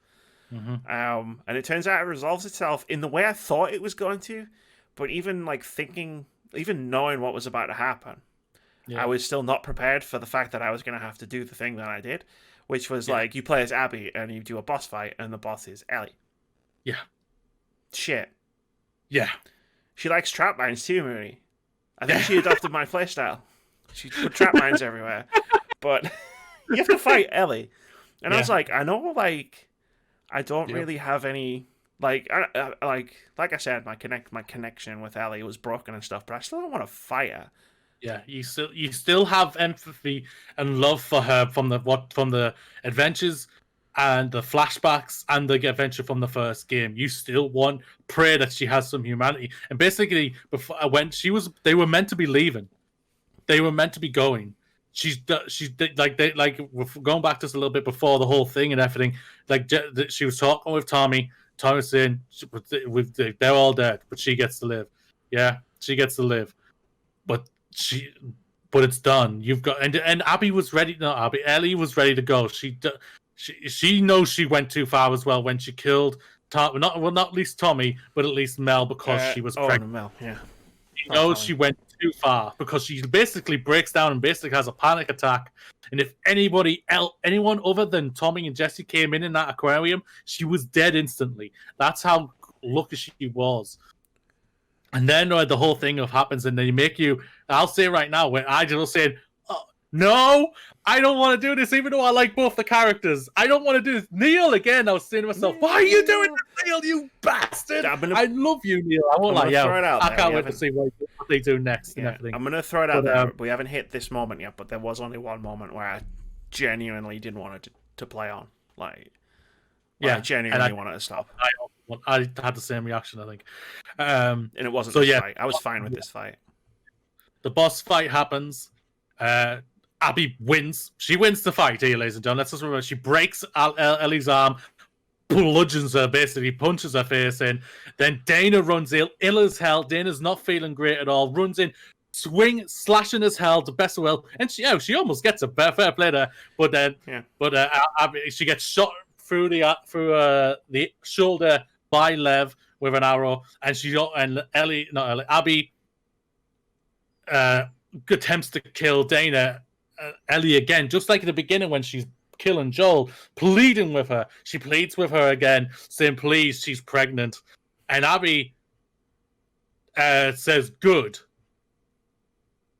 If Lev is not there, they all die except Abby." And Abby becomes the villain again because of Lev, and that she wants to show him a light. That there is light. You can be a good person even in these terrible times of the world. She chooses the right thing again. She gets to choose the right thing again, and she chooses. At the beginning of the game, Abby chose wrong. We all know this, ladies and gentlemen. We don't like the choice she did. And throughout all the 3 days that you are as Ellie, she chose wrong. She alienated her friends. She killed people that some may have deserved it, but she crossed the line and broke her body. Well, it's a philosophical conversation for a much different kind of video about the deserving it part. But like, and Lev is like, Abby, don't. And Abby doesn't, because Abby listens to Lev. And off they go. And everybody goes their separate ways. Mm-hmm. And we get to the farm, which we didn't mention it before, because again, this isn't a plot recap. But yeah, it's the farm. It took me a minute to realize this is what Dina was talking about. Earlier on in the game, about what she wanted. Like a farmhouse just out of Jackson. And before Shimmer dies. It's rest in peace, Shimmer. It's before Shimmer dies. It's Ellie, it's Dina, and it's JJ who's the baby. And it's obviously time's obviously passed. And they're just living the best life. And I was like, you know what? This is fine. This is good. Okay. I'm okay. I'm okay, Moody. Like I wasn't okay for the longest time playing this game. But I'm okay. And there's PTSD flashbacks where like Ellie gets locked in the goat coop. By the way, whoever wrote Ellie's dialogue for when you're herding the goat, is it goats? Yeah, when you heard in the guts, like all the puns. Yeah. All the puns. Whoever wrote all those puns, you deserve a promotion. Those were amazing. And all the names for all the different gods. And then she gets locked in and she has a PTSD flashback. And, it's obvious she's like, she would have PTSD after everything she went through. Yeah. But she's trying, and she's trying to, like, get past it and trying to get past it. Tommy, dickhead that he is, comes along with the map and is like, hey, Abby's in Santa Barbara.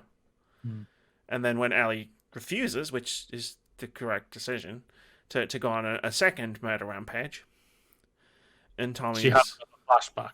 Yeah, she has another flashback, because, again, it's a PTSD trigger. Like, even when she was refusing, I was like, we're going for round 2, for fuck's sake. Like, we're going for it again. But, just fuck Tommy. And the way he talks to Ellie in that moment. He's there in the hatred with Abby and everything like that. He's lost right now. Like, he's lost everything as well. He's not married. Him and his wife have broken up. Yeah, probably because he wants to go to Santa Barbara. Yeah, he can't walk properly anymore. He's lost one eye. He's not the man he was at the beginning of this game and everything. Full of hope and everything. And he's full of hate as well, just like Abby was at the beginning of the game. Like I say, I think we've skipped over a couple of flashbacks, well, not all of them, but there's like some serious, like, important ones. Like, Ellie already knew that Joel lied to her at the beginning. At the end of that was from when we were controlling Ellie. Yeah, but it's very important because from then she goes back to Jackson because she said, lie to me again, I'll leave if you don't. But she finally tells the truth that no, there was a cure, you could have been, but I chose your life, blah blah blah. We already know. They haven't really spoken or even been friends since then. She's completely alienated him from her life. It's just basically like passing conversations, like just like business. Hello, that type of thing, probably. So the flashback that basically reunites her to go is the flashback that what we see is the barn scene. The barn scene, which we've seen part of it. Seen part of it.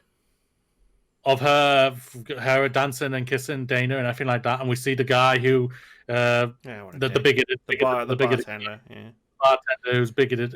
He says bigoted words. He calls Dina a dyke. Calls him 2 dykes, yeah, I think is everything like that. And then Joel pushes him and says, "Yo," and everything like. Well, Ali was going up to say, "Yo, what were you saying?" Then Joel gets in, and when they have a conversation, he says, "What are you doing? Fuck off, basically. I don't need your help," and he walks off. That scene there, till something else that happens. Yep. That for us that's her last words to him. Speaking to him before he dies. She doesn't get to speak to him ever again after this. Her last words for no one that we know is hate, as anger at him, telling him to fuck off, leave me alone. Basically, I don't need your help and everything. Yeah. And it's hurtful, and it's like, it brings you back to like, we know Ellie. I understand why, but then this is where I'll give shout outs to the lady who plays Dana. Ellie preparing to leave the house. Dana coming down, begging her basically, don't do this. Don't. You think it's easy and everything like that? It isn't easy. But I'm moving on. I'm trying to live my life, and I'm living my life. Stay here with me and with our son, JJ, who is obviously probably Jesse Joel or Joel Jesse, but they also named JJ for after Jesse the father and Joel, Ellie's father, basically. And everything. And you're praying, you're begging, saying, Ellie, don't do this again. Like we've been all of this. You've chosen wrong every single goddamn time. Don't do this. And she breaks our hearts, and she breaks Dana's heart, and she leaves. I was apoplectic. I was angry myself. I was saying, don't do this. No, don't. Ellie, no. I knew we were gone. As soon as Tommy showed up with a map and said she's in Santa Barbara, I was like, oh, no. But I knew the answer was, in fact, yes. But it was just that moment of just being like, Ellie, don't do this. And then when you're doing it, and it's just like, I've lost everything for like everything I felt about Ellie from finishing part 1, and now we're in part 2. We're in the last chapter, or act, or whatever they're called, and like I have lost every like emotional connection to Ellie at this point, because like I already said, like I already said like that had partially happened like throughout the course of the game. But if she just stayed on that goddamn farm and been a and you know, it sucked, and I know, and you know, it's not easy, and she still struggles with stuff. That's fine. Like everybody struggles with stuff, and she went through something really horrific. Like, but if she just stayed and tried, and she didn't, she was like, I gotta go on another murder rampage in California, and it was just like, that's it. Like, you realize this is it. Like, this is the point of no return. This is the part where you go too far. Like, and there is no coming back from it. Yeah. You've lost everybody. You've lost Joel. You've lost everything. Dana, you've lost JJ. You've basically lost Tommy, because he's a shell of himself right now. He's angry and everything, and yeah. And obviously Abby's been captured by the Rattlers. Yeah, she's been captured along with Lev. So Ellie turns up in Santa Barbara, goes on a murder rampage.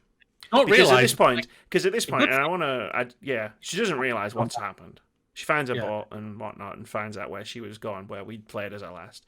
And Abby had contacted the Fireflies on Catalina Island. But like, I don't know. We talked about this just before. It's like, I don't know. Like, there was something about the way it had all gone down, and I was like, I'm sick of this shit. Like, I'm sick of fucking sneaking around, fucking having to like play this game, stealthing around all these people and all these fucking infected. So when I was playing as Ellie and we were doing this again, I was like, we're fucking doing this again, aren't we? Right, fine, fuck it. And I was like, I just went and I just murdered the fuck out of everybody. Like, I was blowing them up, I was setting them on fire. I didn't give a fuck anymore, because I didn't want to play this game anymore, Moody. Like, not in a bad way of this game sucks. It was like, I don't want to do this. Yeah. But I'm doing it. Here I am. I want to go quickly just to one part of it where Ellie gets, because of Ellie's incompetence, basically, and lack of just of sight and just of rage and everything, she fucks up, and she badly gets hurt again, where she gets strung up, hung up, and literally whacks into a tree, and she gets blood. She gets stabbed because she swings into the tree is sticking out, and she's bleeding out and everything, and you're just like, see, Ellie! That's what you're like. Props to how she gets out of that situation, though. Yeah, respect to how she gets out of it. It's a great scene. And then the whole thing, Santa Barbara, she goes, kills, basically, depending on how you play it. I was able to sneak through mostly.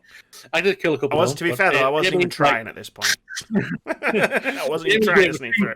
Everywhere you did say you were pissed. Like, fuck it, I'm killing you all. Fuck it. I don't want to do this anymore.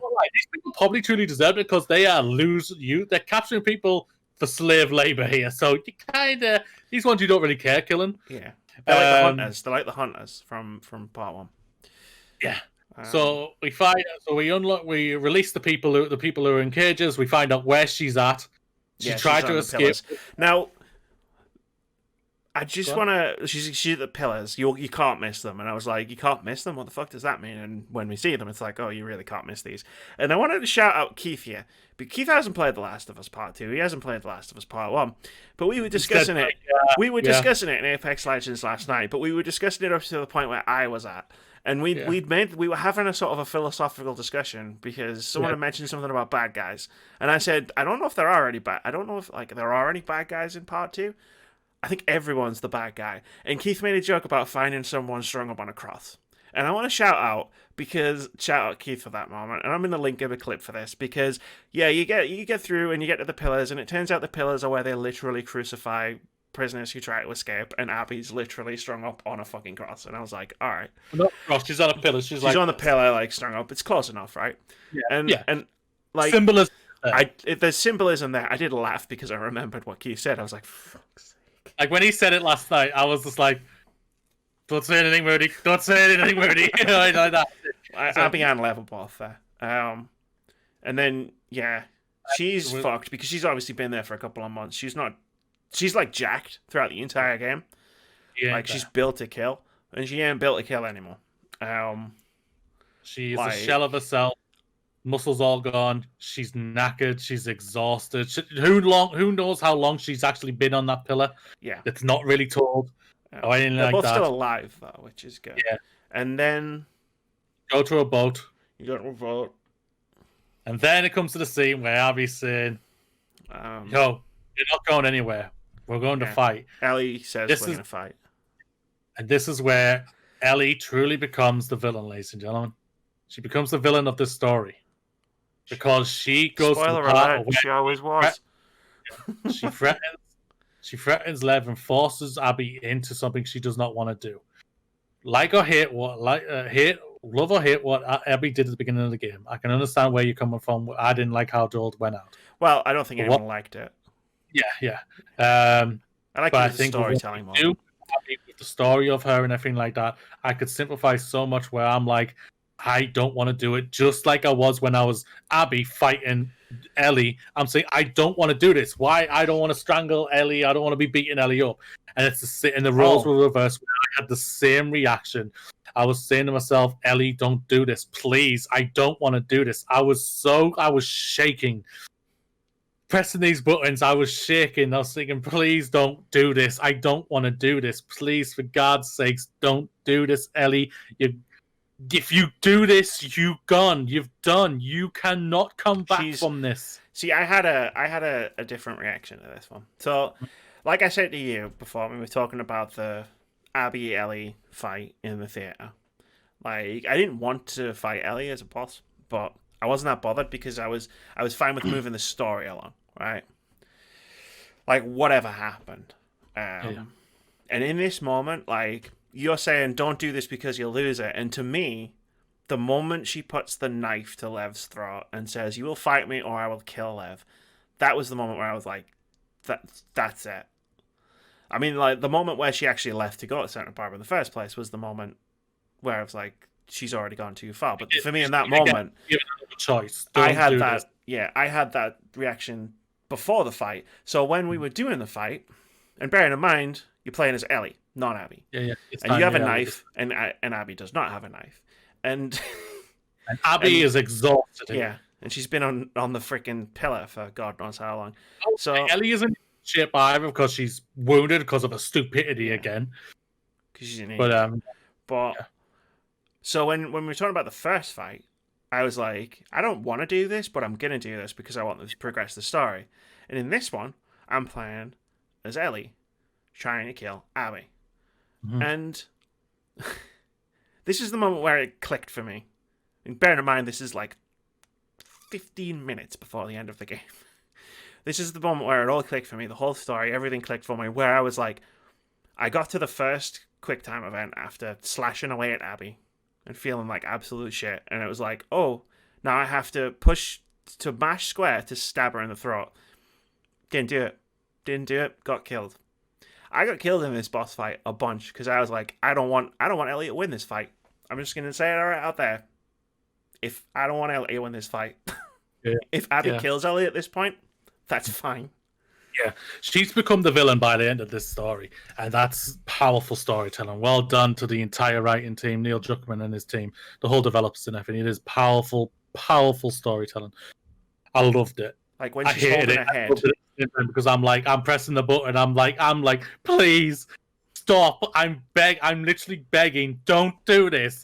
I'm pressing the button, shaking. Like, don't do this. I don't want to do this. And she's going. I'll say again. Ashley Johnson, Laura Bailey gives a incredible performance in this, and Ashley Johnson does an incredible performance in this. And the performance here, where she is strangling Abby, drowning her at the same time. When she starts having flashes of Joel's face smashed into the ground multiple times, that's all she sees. And then she sees one glimmer of hope, of happiness from Joel, and that's the part where he sat in his porch playing his guitar, and it stops her. And And I was so relieved when that happened. I was thinking, she's finally found there. She's fine. Because she completely forgot about the next thing that was finally shown at the end of this game, which we'll get to in a minute. Because she's so full of rage, and all she sees is her hateful comments of from the barn and the image of his face smashed in. That's all she sees right now. And the PTSD she's gone through. She's suffering so much that it's painful, and I was suffering with her because it's painful. And how they do it, I think, is incredible. I tried to resist. I tried not to do it, and the game kept killing me. And I was like, that's fine. Yeah. We can end it here. Like, if I lose this fight, cool. Let's just keep the fucking thing going. But it was like, no, you have to win. And I was like, but I don't want to win. Yeah, I didn't want to win this fight, and you don't, ladies and gentlemen. The symbolism in this ending here is incredible, because when Ellie stops and lets her go and Abby literally hops into that boat and rides off, the cinematography, the visuals and acting from Ashley Johnson is incredible, and the developers and visuals and everything, because she sat in the water, nothing but fog, and that symbolizes of everything that she has lost, that the hate has pushed her so far and everything, and that is so powerful. But that one little flash of hope and light that she sees with Joe just in his porch, with his guitar, that one little flash is a little beacon of hope for her. For me. Yeah, no, it's for her as well, and it's for other things. Just to push it along a bit, because we've got now it's now a bit, because that flashback is from a flashback that you haven't seen yet. But I kind of figured something like this existed, if you know what I mean. Like something like this happened, but like she goes, talks to Joel. It's after the barn dance. It's before the events of The Last of Us Part 2, and they're explaining, they're talking, they have a chat, and then they finally. It seems like they finally talk about it, because I think it's been 2 years since Ellie found out the truth. It's a good role. I would say a year to 18. I think it's like a year or 2 years since Ellie found out what Joel did at the end of Part 1. And she says to him, like, I don't... Like, Joel said... And when Joel says, like, I'd do it all over again. Like, exactly the same if I could. Yeah. And then Ellie says... And it is a really, really powerful scene of Ellie, where Ellie says, I don't know how anyone could forgive you for that, but I want to try. And then obviously he dies before she gets that opportunity. I think it's even more beautiful for that scene is because one 10 out of 10 incredible performance. 10 out of 10, you're amazing. I think it's the first time you've seen Joel cry since the beginning of The Last of Us.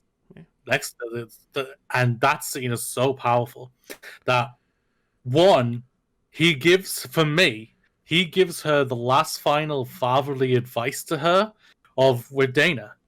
She's a good one. Yeah. She'd be brilliant for you. You'd be great together. Yeah. She'd be lucky. That's what I'm hoping, because obviously she's now back at the barn, she's back at the house, ladies and gentlemen, in the field. And Dana's gone, which is understandable. We are guessing that she's in Jackson. Maybe. Who knows? But what I think... So yeah, she can't even... She got her fingers bit off in the fight with Ellie. She can't even play the guitar anymore. So again, lost everything. Which is the last sort of connection she has to Joel. But I didn't even realize she lost them until I didn't realize that. I was like, oh shit, she lost the fingers.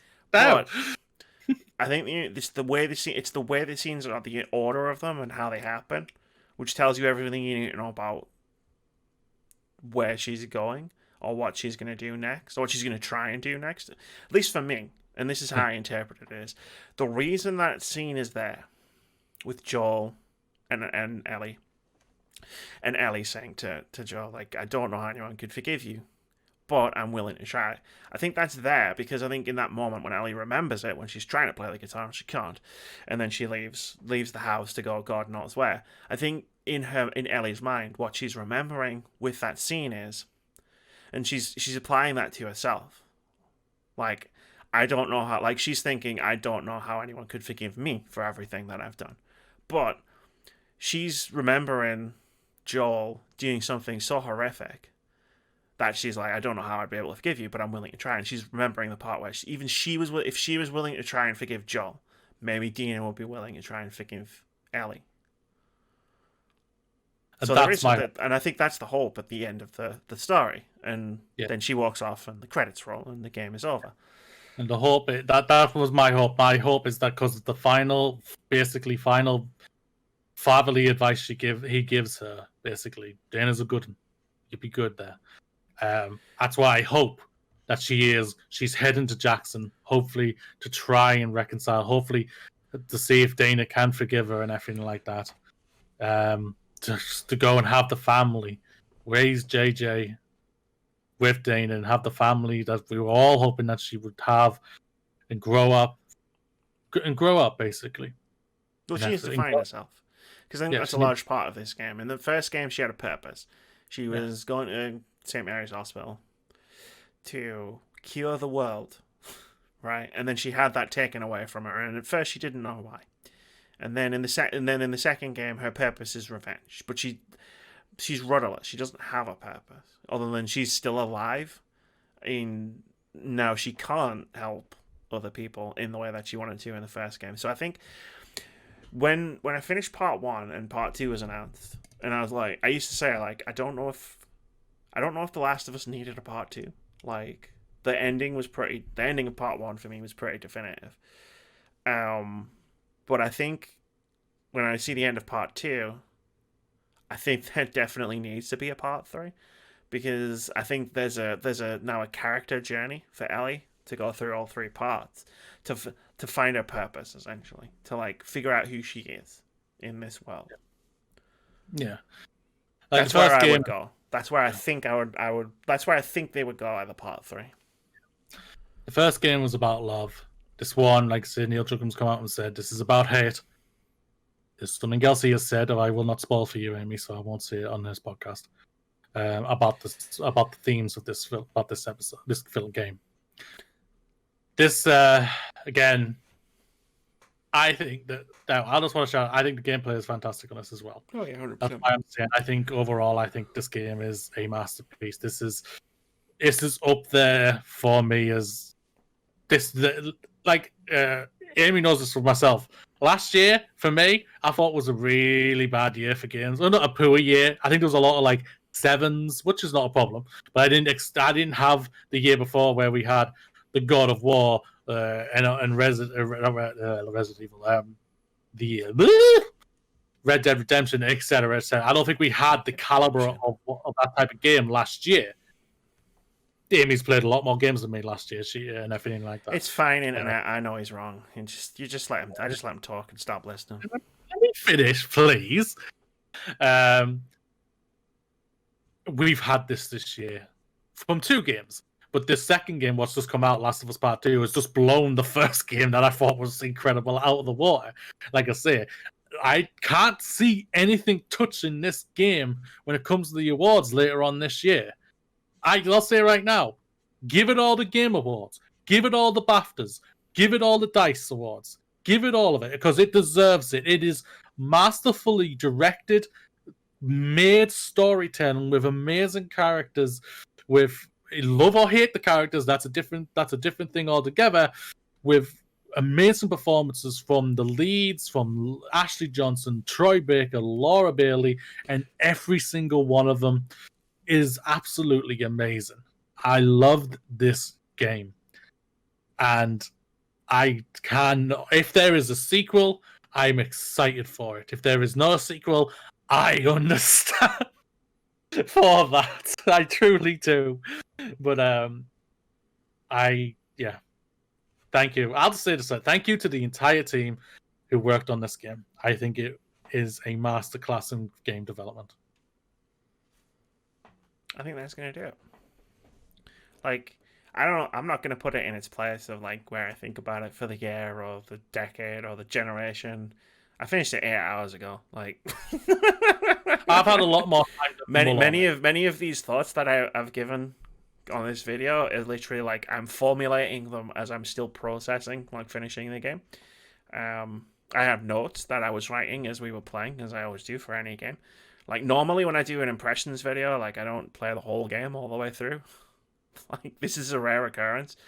But yeah, I'll do a spoiler-free normal review impressions, scripted, whatever, with all the gameplay footage and stuff. Like for the, which it'll already be out, so we find that'll probably not touch on the story quite so much. But like, yeah, it's a great game. Like, yeah, it's a great game. And I'll see how I feel about it in 6 months. Like, so like one, that's when Game of the Year happens here at Words About Games, which has nothing to do with the Game Awards.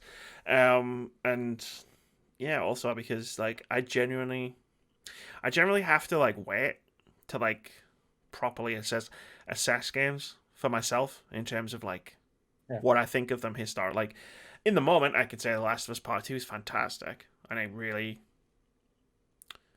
was gonna say enjoyed it. I didn't enjoy it. I'm really no.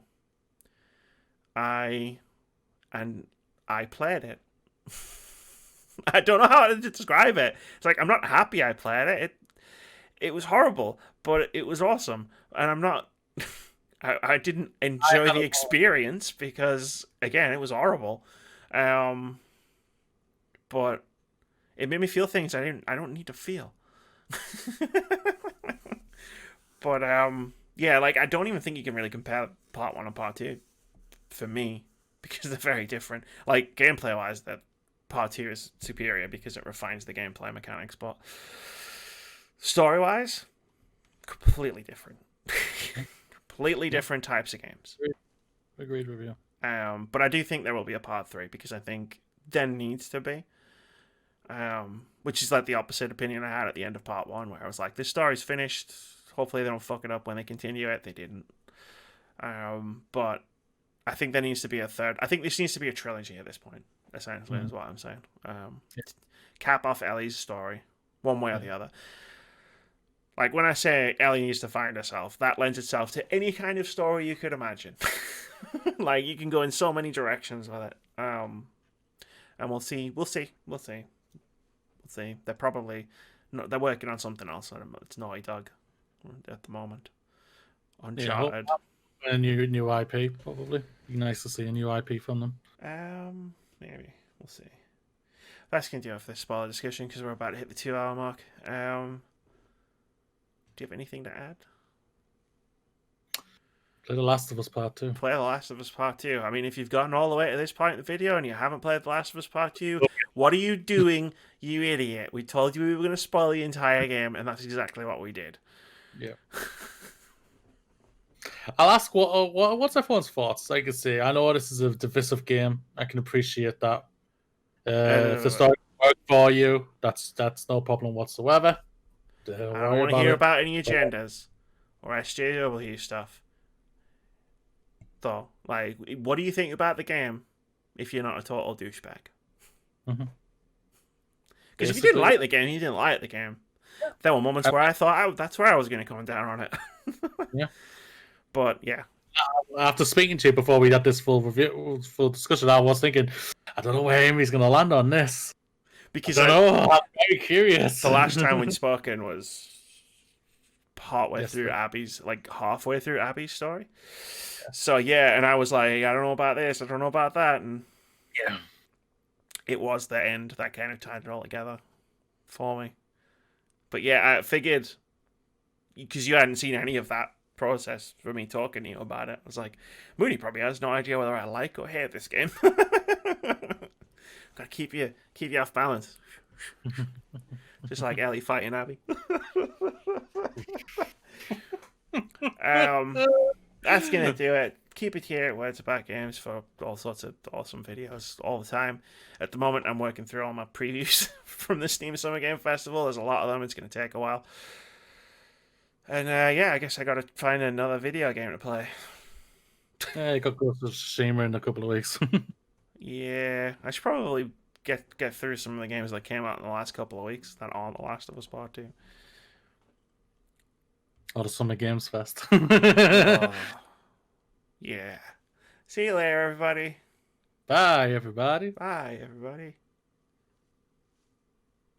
I was like, is he doing that one or that one? And I got halfway through. That's America I with got this. I got caught in between. I was like, I'm not looking at him. Okay. With this. That's my kind of salute.